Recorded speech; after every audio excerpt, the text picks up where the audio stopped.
ఎక్స్లో మనం ట్రాక్స్ తీసుకున్న తర్వాత గ్రూప్స్ చేయాల్సి వస్తుంది. అంటే వాటిలో ఉన్న ఇన్స్ట్రుమెంట్లని, డ్రమ్ సంబంధించిన ఎన్ని ఉన్నాయి, ఇన్స్ట్రుమెంట్కి సంబంధించినవి ఉన్నాయి, వాటన్నిటిని కూడా గ్రూప్ చేసుకోవటం వల్ల ఆ గ్రూప్లో ఏంటంటే ఇప్పుడు ఏదైనా మనం ఎఫెక్ట్ కానీ ఏదైనా వాడినా కూడా మొత్తానికి ఒకేసారి అప్లై చేయొచ్చు అనమాట.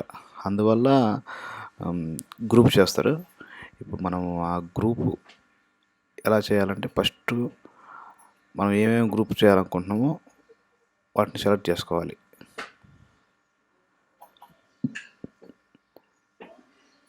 ఇది నేను ఇంట్లో ఉన్న డ్రమ్స్ వరకు సెలెక్ట్ చేస్తున్నాను.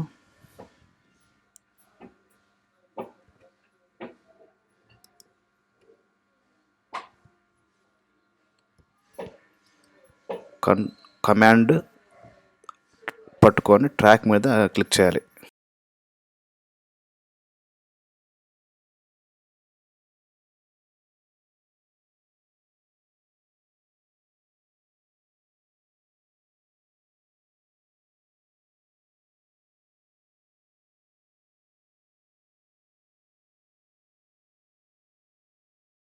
మొత్తం కలిపి ఒక 6 ట్రాక్స్ సెలెక్ట్ చేశాను.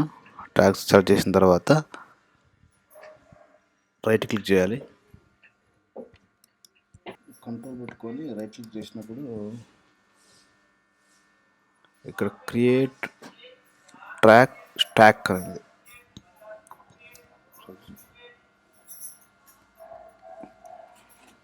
ఇదనమాట. క్రియేట్ ట్రాక్ స్టాక్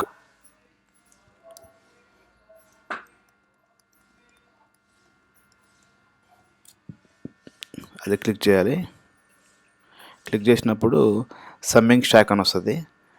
ఆ సమ్మింగ్ స్టాక్ మీద క్రియేట్ అని కొట్టామంటే ఆటోమేటిక్గా చూసారు కదా, ఈ మొత్తం ఒక గ్రూప్ ఏర్పడ్డాయి. ఇవన్నీ కూడా డ్రమ్స్ అన్నమాట. ఈ మొత్తం కూడా ఒక గ్రూప్గా ఏర్పడ్డాయి. ఇది ఓకే, థ్యాంక్ యూ.